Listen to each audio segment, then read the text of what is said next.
মহারাজ, বলছি নবাব যে হিরেটা পাঠিয়েছেন তা ভারী সুন্দর না? হ্যাঁ, আমার তো রোজ একবার করে দেখতে ইচ্ছে করে। সত্যি বলতে কি, আমারও। দাঁড়াও দাঁড়াও, তোমায় দেখাই। এত অপূর্ব কাজ আমি আগে কখনো দেখিনি। আমি খুব ভাগ্যবান যে এই হিরে নবাব আমাকেই দিয়েছেন। তা একেবারে ঠিক কথা। নবাবের কি দেওয়ার লোকের অভাব আছে?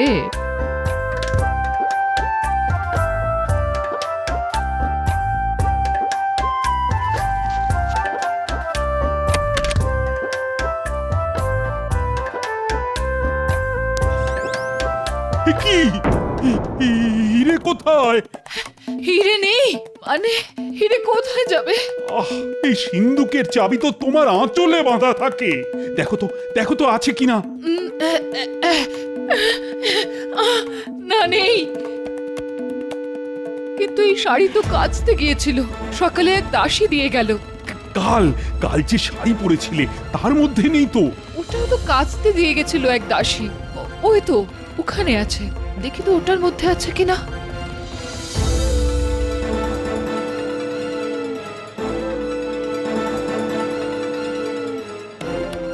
পেলে? না, এটাতেও নেই। তো কে নিয়ে গেছিল সেটা মনে আছে? না মানে, ওটা মনে করতে পারছি না। নতুন কেউ হবে, তবে চেহারায় সাধারণ দাসীর মতো নয়, এমন যেন পুরুষালী চেহারা। মুখটা ঘোমটার তলায় ঢাকা ছিল বলে দেখতে পাইনি। তবে ওই দাসী চোর, এবং যে কোনো পুরুষ দাসী সেজে তোমার শাড়ি নিয়ে গিয়ে চাবি চুরি করে শাড়ি আবার ফেরত দিয়ে গেছে। ছি ছি, আমার ভুলের জন্যই আজ এত বড় ক্ষতি হয়ে গেল। এখন নবাব দেখতে চাইলে কি হবে? তা আমি দেখছি, তোমায় সেটা ভাবতে হবে না। আমি বলি কি, গোপালের সঙ্গে একটু আলোচনা করে নেবেন মহারাজ, ওই পারবে চোরকে খুঁজে বার করতে। বটা ঘটাকে যে কাজে পাঠিয়েছিলে তা হয়েছে? আমার কাজে ভুল হবে? নবাব যে হিরেটা মহারাজকে দিয়েছিল সেটা বটা ঘটাকে দিয়ে চুরি করিয়েছি। একেবারে রানীমার ঘর থেকে। হ্যাঁ, উমা, তাই নাকি? দেখি দেখি দেখি দেখি, কোথায় সেই হিরে? এখনো হাতে পাইনি, ওই বটাদের কাছে আছে। একবার হাতে পেলেই নবাবকে গিয়ে বলবো, এই দেখুন আপনার হিরে, খোদ রাজবাড়ি থেকে চুরি হয়ে গেছে। কাকে আপনি উপহার দিয়েছিলেন? হ্যাঁ, যারা রক্ষা করতে পারে না তাদের হাতে কি উপহার মানায়? আর নবাব তোমায় কোলে বসিয়ে দোল খাওয়াবে? কি বুদ্ধি, কি বুদ্ধি! নবাব যখন জিজ্ঞেস করবেন এই হিরে তুমি কোথা থেকে পেলে, তখন কি বলবে? হুজুর, এটা আমি চুরি করে এনেছি। শুলে যাওয়ার কি সুন্দর ব্যবস্থা করে এসেছো গো। কেন বটার ঘটাকে ঝুলিয়ে দেবো? বলবো হুজুর এরা চুরি করেছে, আমি ওদের হাত থেকে ছিনিয়ে নিয়ে এসেছি। নবাব একবার দয়া করলে কি আর রাজসভায় আসে? এখানে কিছু হবে না বউ, গোপাল আমার জীবনটাকে একেবারে শেষ করে দিয়েছে। হ্যাঁ, যেমন তুমি আমারটা করেছো।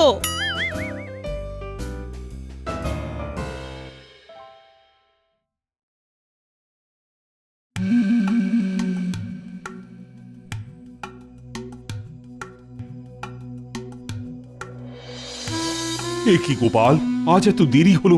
বাড়িতে নিশ্চয়ই কোনো অশান্তি করে এসেছো। কি করব মহারাজ, গিন্নি যদি আজ তার প্রিয় ডাব্বু হাতাটা হারিয়ে না ফেলতো তবে সবার আগে আমার মুখটাই আপনি দেখতে পেতেন মহারাজ। আজ তোমার মুখ দেখাটা না খুব একটা শুভ হলো না গোপাল। একদিকে তোমার গিন্নি ডাব্বু হাতা হারিয়েছে, অন্যদিকে তোমার রানীমা নবাবের দেওয়া হিরেটাই খুঁজে পাচ্ছেন না। কি যেন একটা শুনলাম মহারাজ, কিছু চুরি গেছে। তা খবরটা ভগবানকে জানান, দেখি ও কোনো পথ বাতলাতে পারে কিনা। নবাবের দেওয়া উপহার অন্দরমহল থেকে কেউ চুরি করেছে। তুমি জানো সেই হিরেটা কত দামি? আর তার চেয়েও বড় কথা হলো, নবাব যদি জানতে পারে তবে আমার সম্পর্কে তার ধারণাটা কি হবে বলো তো? কি আর করবে, বেশি হলে আক্রমণ করবে। আমরা কি মহারাজ যুদ্ধ করতে ভয় পাই নাকি? নবাব কিছুতেই আমাদের রাজ্য অধিকার করতে পারবে না। হ্যাঁ, তার আগে তুমি চোর পাকড়াও করার ব্যবস্থা করো। মহারাজ ওই চোর ধরা কোনো ব্যাপারই না। প্রথমে দেখতে হবে যে কে চুরি করলো, তারপর দেখতে হবে যে চুরিটা কেমন করে হলো, আর তারপরে দেখতে হবে চোরের উদ্দেশ্য কি, আর তারপরে দেখতে হবে যে চুরি করে তার কতটা লাভ হলো, আর তারও গোপাল, ও গোপাল, তুমি ভগবানের জীবটা টাকরায় কদের আঠা দিয়ে একটু আটকে দেবে। এমনিতেই আমার মাথা গরম হয়ে আছে। ভগবানের মুখ বন্ধ না করলে আমি ওর গর্দানটাই এবার কেটে ফেলবো। আগে না মহারাজ, ওর নিশ্চয়ই আরো কিছু বলার আছে। দেখি না একজন মন্ত্রী চোর ধরতে কত দূর বুদ্ধি খরচ করতে পারে। হ্যাঁ, ঠিক আছে মহারাজ, এত কিছু করতে হবে না, আর তার চেয়েও সহজ পথ আছে। আমার মনে হয় এটা চুরি নয়, চুরি নয়, ওই হারিয়ে গেছে আর কি। হারানো হিরে উদ্ধার করতে হলে প্রথমেই এই প্রাসাদটাকে ভেঙে ফেলতে হবে। হ্যাঁ, তারপরে সেই ভাঙা প্রাসাদ থেকে ওই চকচকে হিরে উদ্ধার করা খুবই সহজ। কেমন? চোর তো তোমাকেই খুঁজে দিতে হবে গোপাল। চিন্তা করবেন না মহারাজ, চোর আমিই ধরব। এই হিরেটা বের কর, ভালো করে দেখি। দেখে কি করবেন, হাতে তো পাবেন না। বড্ড কথা শিখেছিস তো, ব্যবস্থা করলাম আমি, আর সেই হিরে আমাকেই দেখাবি না? আচ্ছা আচ্ছা, তোরাই হিরে নিয়ে কি করবি?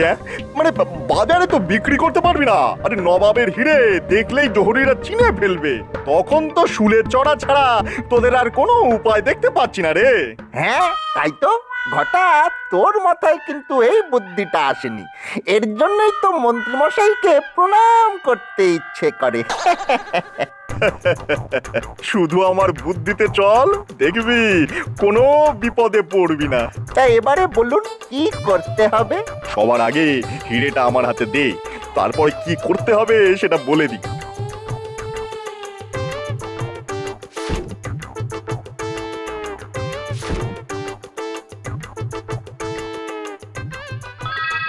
শোন শোন, এই হিরে নিয়ে আমি কাল সকালেই নবাবের কাছে যাচ্ছি। নবাবকে বলবো যে আমাদের মহারাজ এখানে অপদার্থ, সারা দিন শুধু গোপাল গোপাল করে এই রাজ্যটাকে একেবারে উচ্ছন্নে পাঠিয়ে দিচ্ছে। এই হিরে চুরি হয়ে গিয়েছিল, আমি চোর ধরে তাদের কাছ থেকে এটা উদ্ধার করেছি। নবাব নিশ্চয়ই খুশি হয়ে আমাকে অনেক উপহার দেবে, সেই উপহার আমরা ভাগ করে নেব। কেমন? ভালো বলেছি কিনা বল? হ্যাঁ, কিন্তু নবাব যদি জিজ্ঞাসা করে যে চোরটা কে, তখন কি বলবেন? আমাদের নাম? হ্যাঁ, আরে ভয় পাচ্ছিস কেন? আমরা চোরে চোরে মাস্ত তো ভাই না। ওদের নাম বলে দিলে আমার চলবে? নবাব জিজ্ঞাসা করলে বলে দেবো যে ধরে রাখতে পারলুম না হুজুর, ইয়ার তাগড়া চেহারা আমার মাটিতে ফেলে হুশ করে পালিয়ে গেল। কেমন? তাহলে এখন আমাদের কি করতে হবে? ইয়ার করবি, চুপ করে বসে থাকবি আমি না ফেরা পর্যন্ত, এটাই তোদের কাজ। আচ্ছা আচ্ছা, একটা কথা জিজ্ঞাসা করতেই ভুলে গিয়েছিলাম, আমার বউয়ের যে শাড়িটা ওই তোকে পরতে দিয়েছিলাম, সেটা কোথায় রে? এই রে, পালাবার সময় ফেলে এসেছি। তুই কতটা গর্ধব দেখলি তো। এখন আমি বউকে কি বলবো? সারা দিন এমনিতেই গাল পারছে, এবার তো আমার মাথার চুল একেবারে ছিঁড়ে নেবে। তাহলে একবার রাজবাড়িতেই যাই, দেখি দেখি শাড়িটা পাই কিনা। তোর বুদ্ধির ঠেলায় আমার তো পাগল হওয়ার জোগাড় হয়েছে রে। দয়া করে তোদের যা বললাম তাই করে আমায় উদ্ধার কর।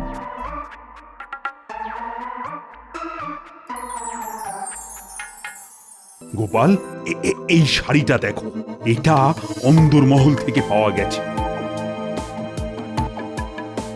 সবাই বলছে এটা তাদের নয়।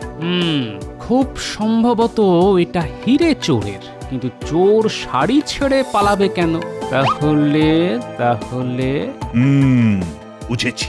রানী বলছিল বটে যে দাসী তার কাছ থেকে শাড়ি চেয়ে নিয়ে গেছিল, তার মুখ যদিও ঘোমটার আড়ালে ছিল, কিন্তু শরীরের গঠন নাকি অনেকটা পুরুষের মতো। হ্যাঁ, সে পুরুষ, কিন্তু শাড়িটা কার সেটা জানতে আমার গিন্নিকে দেখাতে হবে। আমার শাড়িটা দিন, সময় নষ্ট না করে বাড়িতে নিয়ে যাই। হ্যাঁ, সেটা করো, কিন্তু শাড়ি কার এটা কিভাবে জানা সম্ভব? দেখুন মহারাজ, যে এই চুরি করেছে সে আপনার খুব কাছের মানুষ। রাজবাড়ির সব খবর সে রাখে, নইলে এই চুরি হতে পারে না। আসলে শাড়িটা দেখে আমার কেমন জানি সন্দেহ হচ্ছে মহারাজ। কোথায় যেন দেখেছি, কোথায় যেন। আমার গিন্নি কিন্তু ঠিকঠাক বলতে পারবে। আমি চট করে বাড়ি ঘুরে আসছি। শাড়িটা নিয়ে আগে দেখে নি আমি ভুল ভাবছি না ঠিক ভাবছি। গোপাল, শাড়ির পেছনে এত সময় খরচ না করে আগে চোর ধরার ব্যবস্থাটা করো। তুমি কিন্তু আজকের মধ্যেই ধরে দেবে কথা দিয়েছিলে, কি মনে আছে তো? কথা যখন দিয়েছি মহারাজ, সে কথা আমি রাখবই। শুধু একটা সন্দেহ মোচনের জন্য এই শাড়ি নিয়ে আমায় বাড়ি যেতে দিন। যাও যাও, তাড়াতাড়ি চোরকে ধরার ব্যবস্থা করো।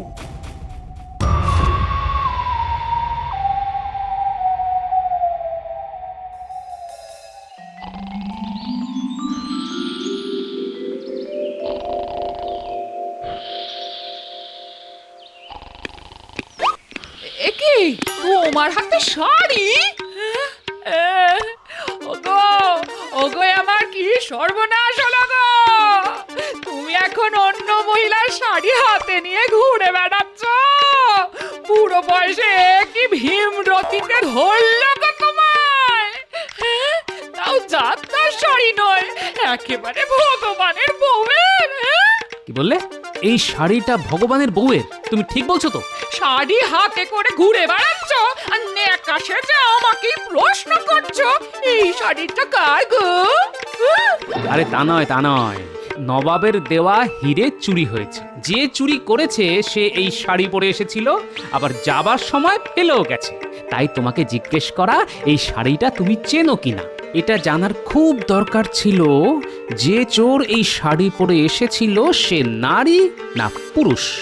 আমি তোমার একটা কথাও বিশ্বাস করি না। হ্যাঁ, ভগবানের বউয়ের শাড়িটা পরে হিরে চুরি করতে গেছিল। তোমার বুদ্ধির বহর দেখে আমার কান্না পাচ্ছে, কান্না পাচ্ছে। এবার আমার আরে আরে শোনো শোনো শোনো, তোমার মরা কান্না শোনার চাইতে আমার চোর ধরা অনেক বেশি জরুরি, বুঝলে? আমার এখন কি হবে গো? দেখ, লোকটাকে ভালো জানতাম, তলায় তলায় যে এত, তা তো জানতাম না। এই শাড়ি কার তা জানা গেছে মহারাজ, কিন্তু যার শাড়ি সে একজন গণ্যমান্য মহিলা মহারাজ। তার শাড়ি চুরি করা হয়েছে। চোর সেই শাড়ি পরে এখানে কাজ নিয়েছিল এবং সেই চোর একজন পুরুষ। এবং কে তা আমি জানি। তুমি যাকে সন্দেহ করছো তাকে তো এখানে নিয়ে আসাই যায়, কিন্তু প্রমাণ করবেটা কি করে? সেটা আমার উপর ছেড়ে দিন মহারাজ। আপনার সামনে তাকে আমি হাতে নাতে ধরব। শুধু আমাকে আজ্ঞা দিন, আমি যা করব তাতে আপনি বাধা দেবেন না। প্রথমেই একটা কাজ করতে হবে। আপনি ঘোষণা করে দিন নবাবের দেওয়া সকল হিরে চুরি হয়ে গেছে। আসল হিরে পাহারা দেবার জন্য দুজন শান্ত্রীর প্রয়োজন। যারা ইচ্ছুক তারা যেন অবিলম্বে রাজসভায় যোগাযোগ করে এবং তা যত তাড়াতাড়ি সম্ভব আজ।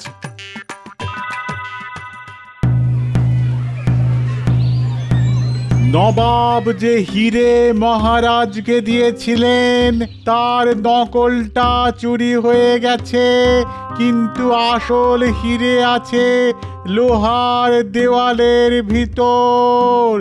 এই দুর্মূল্য হিরে পাহারার জন্যে দুজন শান্ত্রীর প্রয়োজন। যারা এই কাজ পেতে ইচ্ছুক তারা যেন এক্ষুনি রাজসভায় গিয়ে দেখা করে। হায় হায় রে ঘটা, এত কষ্ট করে যে হিরে আমরা চুরি করলাম তা নকল। উফ, ভগবান তো নবাবের কাছে সেই হিরে নিয়ে গেছে। এবারে কি হবে রে?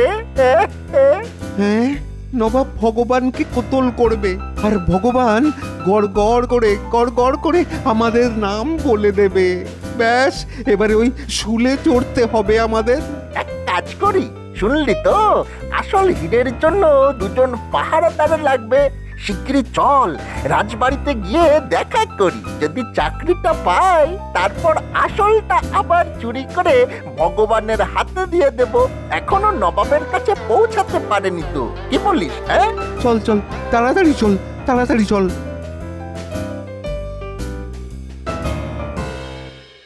অত্যন্ত দ্রুততার সঙ্গে ঘোষণা হয়ে গেছে, কিন্তু কেউ তো এলো না এখনো।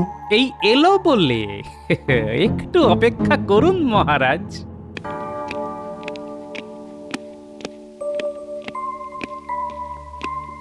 মহারাজ, এই দুজনেই নবাবের দেওয়া হিরে চুরি করেছে, এক্ষুনি ওদের গ্রেফতার করুন। আমরা চোর মহারাজ, আমরা ভগবানের লোক। এইভাবে মন্ত্রীর কাছের লোকেদের গ্রেপ্তার করলে সেটা কি খুব ন্যায্য হবে মহারাজ? সেটা ঠিক কথা গোপাল, তোমাকে তো প্রমাণ করতে হবে যে ওরা চোর। মহারাজ, গোপাল কখনো প্রমাণ ছাড়া কোনো কাজে হাত দেয়নি মহারাজ। আমি এক্ষুনি প্রমাণ করে দেব। আচ্ছা, এই শাড়িটা তোমরা চেনো? কার বলো তো? কেন? এটা তো ভগবানের বউয়ের, আমাকে দিয়েছিল পড়তে। তোমাকে দিয়েছিল পড়তে? আশ্চর্য ব্যাপার তো। তা এই শাড়ি রাজবাড়িতে এলো কি করে? না মানে আমাকে নয়, আমার বউকে ভগবানের বউ উপহার দিয়েছিল। এই শাড়ি রাজবাড়িতে কে নিয়ে এসেছে? কেন? আমার বউ। তার নাম কি? নাম নাম আচ্ছা, মুশকিলে ফেলে দিলেন তো। নামটা হলো কি জানো? মহারাজ, এদের কথাবার্তা খুবই সন্দেহজনক। এরাই যে চোর তা বুঝতে কোনো অসুবিধে হচ্ছে না। গোপাল, আমি এই রাজ্যের রাজা, কাউকে অভিযুক্ত করার আগে যথেষ্ট প্রমাণ আমার চাই। নিশ্চয়ই পাবেন, নিশ্চয়ই পাবেন মহারাজ, কিন্তু তার আগে আমার এক বন্ধুকে সভায় নিয়ে আসার অনুমতি চাইছি মহারাজ। হ্যাঁ, তো তোমার বন্ধু? তার জন্য আমার অনুমতির কি দরকার? তাকে নিয়ে এসো। যথা আজ্ঞা মহারাজ।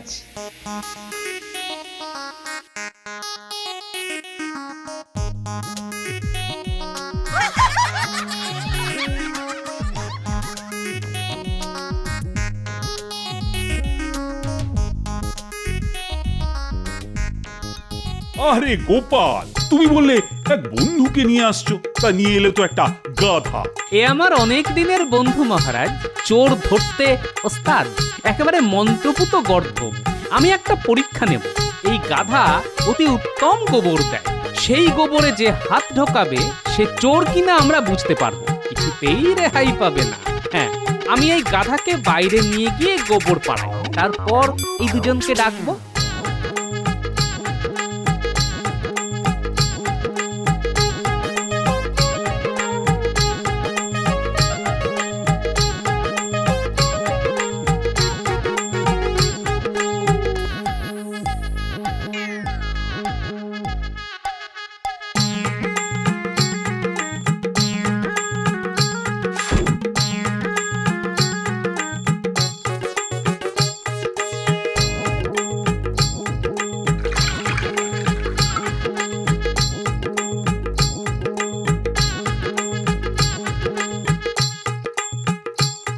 এইবার ডাকি।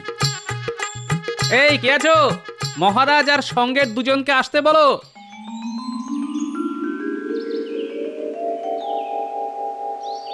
কি গোপাল, তোমার মন্ত্রপুত গাধা তৈরি তো? হ্যাঁ মহারাজ, তৈরি। যথেষ্ট গোবর পাওয়া গেছে। ওরা যাবে, গোবরে হাত দেবে, তারপর জলের পাত্রে হাত ধুয়ে বাইরে বেরিয়ে আসবে। ব্যাস, চোর আপনার সামনে স্বীকার করবে যে সে চোর। তাহলে তোমরা বুঝে গেলে কি করতে হবে। যাও, এবার যাও, গোবরে হাত ঢুকিয়ে জলে হাতটা ধুয়ে ফেলো। আগে হ্যাঁ মহারাজ।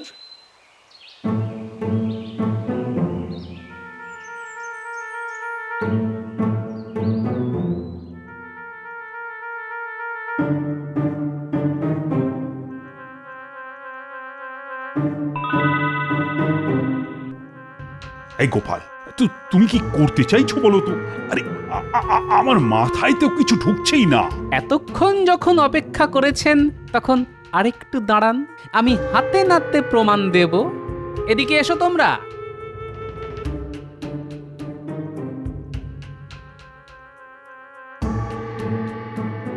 দেখি তোমাদের হাতটা শুকবো।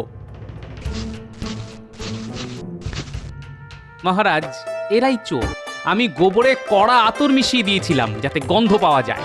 এরা ধরা পড়ার ভয়ে গোবরে হাতে দেয়নি, জলে হাত ধুয়ে চলে এসেছে। হাতে কোনো গন্ধ নেই। শুকে দেখুন, দেখুন। এর চাইতে বড় প্রমাণ আর কি হতে পারে মহারাজ? ওদের আমি শুলে দেব। একে তো চুরি, তার উপর রানীর অন্দরমহলে প্রবেশ করে। আয় আয়, কে আছিস? ওদের কারাগারে নিয়ে যা। এখনো তো আসল চোর ধরা পড়েনি, সে তো ভগবান। তবে আমার অনুমান ও নবাবের কাছে পৌঁছতে পারেনি। এক্ষুনি দ্রুতগামী পাইক পাঠিয়ে ওকে ধরে আনা হোক। ওর কাছেই আছে নবাবের হিরে। আমি তাই পাঠাচ্ছি। গোপাল, তোমার কোনো তুলনাই নেই। মানে কি দিয়ে যে তোমার পুরস্কৃত করব তা তো বুঝেই উঠতে পারছি না।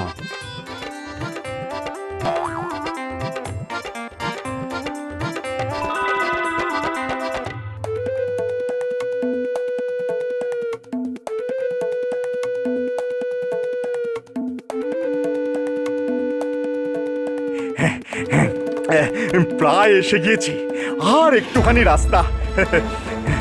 নবাবকে হিরে দেখিয়ে মহারাজের সর্বনাশ করে দেবো একেবারে।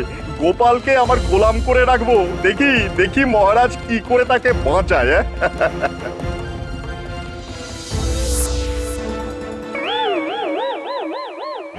ভালোই ভালো হিরে বার করে দাও ভগবান, নইলে আমার হাতে অস্ত্র দেখছো তো, তোমার মুন্ডু কাটতে আমার বেশি সময় লাগবে না।